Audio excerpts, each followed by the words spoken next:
Di depan ini adalah bibit sawit abal-abal saya yang sudah produktif. Bisa Anda lihat buahnya. Ini adalah buah dura. Buah dura ini disenangi oleh petani karena ukuran yang besar dan juga berat. Nah, sebelumnya Assalamualaikum warahmatullahi wabarakatuh. Kembali lagi bersama saya Bang Plan di Plan Inspirasi. Salam tandan berduri, salam petani kelapa sawit seluruh Indonesia. Pada kali ini saya ingin berbagi pengalaman mengenai bibit sawit abal-abal dan bibit sawit cabutan, baik dari sisi kelebihan maupun kekurangannya ketika kita tanam.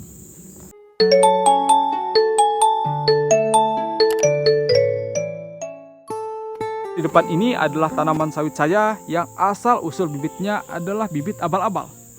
Definisi dari bibit sawit abal-abal itu adalah sawit yang asal usulnya kita tidak tahu, teman-teman. Indukannya kita tidak tahu jelas dan tidak ada sertifikasinya. Bisa Anda lihat ukuran buahnya di depan. Memang jika 1-2 pokok ini sangat menyenangkan karena buahnya itu besar-besar. Buahnya itu dura.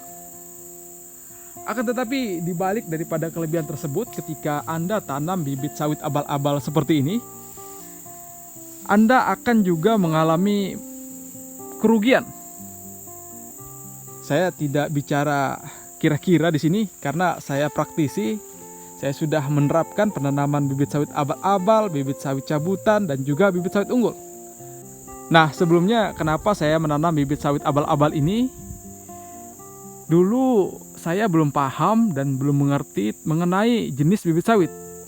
Saya rasa dulu itu semua bibit sama saja hasilnya karena sama-sama tanaman sawit. Ternyata memang sama-sama berbuah, tapi buahnya itu ada yang berbuah landak atau buah jantan, ada yang tidak berbuah sama sekali.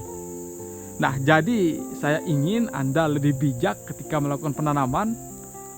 Jadi saya bagikan video ini. Nah, ketika kita menanam bibit sawit abal-abal, kita tidak tahu asal-usulnya dari mana, indukannya seperti apa, dan gambaran produksinya bagaimana. Jadi kita tanam, kita rawat, kita pupuk tanpa ada kepastian. Seperti di depan ini, di dalam 1 hektar lebih ini saya melakukan penumbangan bibit sawit abal-abal yang saya tanam itu 17 pokok. Karena 17 pokok tersebut produktivitasnya itu sangat kurang. Bahkan berbuah landak atau jantan. Ini di depan ini Anda bisa lihat sudah lapuk. Ini saya lakukan penumbangan. Lalu saya sisipkan dengan bibit sawit unggul. Ini adalah varietas PPKS Simalungun. Nah, saran saya ketika Anda sudah terlanjur menanam bibit sawit abal-abal di lapangan, ketika ada yang berpotensi tidak berbuah atau jantan, jangan Anda tunggu lama-lama. Jangan Anda biarkan tumbuh besar. Karena ini kemarin saya terlanjur membiarkan sudah terlalu besar, baru saya lakukan penumbangan.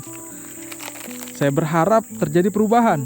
Alhasil sudah besar, baru saya lakukan penumbangan. Ketika sudah besar kita lakukan penumbangan seperti ini, teman-teman, kita akan mengalami kerugian waktu. Selain daripada waktu, tentu juga kos yang dikeluarkan. Karena semakin besar bibit yang kita tumbangkan, semakin besar biaya yang kita keluarkan. Ini kemarin ditebang. Nah, selain daripada itu, penggunaan bibit sawit abal-abal ini juga merugikan. Karena dari sisi masa treknya itu pengalaman saya itu lebih lama. Jika bibit sawit unggul saya di sana bisa trek 6-8 bulan, berbanding terbalik dengan bibit sawit abal-abal ini. Bibit sawit abal-abal saya di depan ini kalau sudah trek bisa sampai 1 tahun bahkan lebih, teman-teman. Memang kita tetap mendapatkan hasil karena dia juga berbuah, akan tetapi buahnya tidak semaksimal dengan tanaman sawit unggul. Di dalam 1 hektar ini saya bisa mendapatkan maksimalnya itu 1,5 ton. Dan kalau di Mas Trek bisa sampai di bawah daripada 500 kuintal saja. Nah, kemudian kita ke depan sana, kita lihat tanaman sawit saya yang hasil dari bibit sawit cabutan. Di depan ini adalah contoh bibit sawit cabutan saya yang sudah produktif.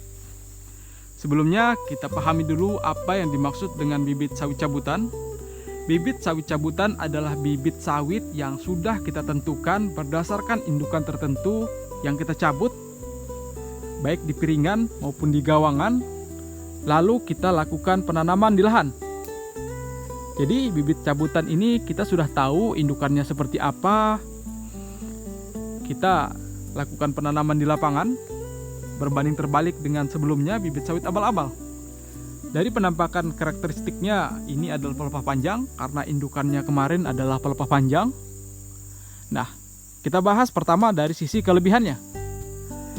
Kelebihan dari penanaman bibit sawit cabutan ini karena kita sudah tahu indukannya, jadi kita bisa mendapat gambaran bagaimana ukuran buahnya. Ukuran buahnya itu kurang lebih sama dengan tanaman sawit abal-abal, yaitu didominasi oleh buah dura, buah batu. Buahnya itu berat. Akan tetapi dibalik daripada itu semua, persentase buah jantan itu juga cukup banyak. Jika di depan sana tadi kita bisa melihat jumlah per hektarnya ada 10 bahkan 17 yang dilakukan penebangan karena produktivitasnya adalah buah jantan. Untuk bibit sawit cabutan ini kita juga merasakan yang namanya buah landak atau tanaman sawit jantan, teman-teman. Tapi jumlahnya itu tidak banyak. Bisa mulai daripada 5 sampai 10, lebih rendah dibandingkan bibit sawit abal-abal sebelumnya. Dari sisi produksi, pengalaman saya bibit sawit cabutan produksinya itu lebih baik dibandingkan bibit sawit abal-abal. Karena itu tadi, karena persentase buah jantan itu lebih sedikit. Nah, selain itu dari masa treknya juga lebih baik dibandingkan bibit sawit abal-abal, karena bibit sawit abal-abal treknya itu bisa lebih daripada 1 tahun. Tapi untuk bibit sawit cabutan ini di bawah daripada 1 tahun, dia sudah bisa mengalami fase normal, menghasilkan buah kembali. Nah, kemudian dari sisi kekurangannya, ketika kita melakukan penanaman bibit sawit cabutan, pertumbuhannya itu kadang tidak seragam. Karena kita melakukan pencabutan di lokasi indukan tersebut, kita tidak tahu pasti usia tanaman bibit yang kita cabut. Jadi kadang-kadang itu pertumbuhannya bisa beragam. Nah, selain daripada itu, ketika kita menggunakan bibit sawit cabutan ini, kita juga mengalami kerugian. Kerugiannya adalah banyak bunga jantan. Sementara kita inginkan itu bunga betina, karena bunga betina yang menghasilkan buah. Tapi karena kita menggunakan bibit sawit cabutan, yang kadang keluar banyak itu adalah bunga jantan. Jadi kesimpulannya, di antara bibit sawit abal-abal dan bibit sawit cabutan ini, saya lebih suka bibit sawit cabutan. Karena kita sudah ada gambaran berdasarkan indukan sebelumnya atau indukan bibit sawit cabutan yang kita tanam. Tapi saya juga ingin disclaimer, saya tidak merekomendasikan Anda menggunakan bibit sawit abal-abal atau cabutan. Saya di sini hanya ingin berbagi pengalaman. Saya tetap merekomendasikan Anda menggunakan bibit sawit unggul, teman-teman. Jadi usahakan ketika Anda ingin menanam, betul-betul cari referensi dan betul-betul Anda pelajari. Saya tidak ingin menghakimi karena saya tahu persis, saya juga petani sawit. Ketika kita menanam sawit itu terikat oleh banyak kendala, baik itu biaya maupun waktu.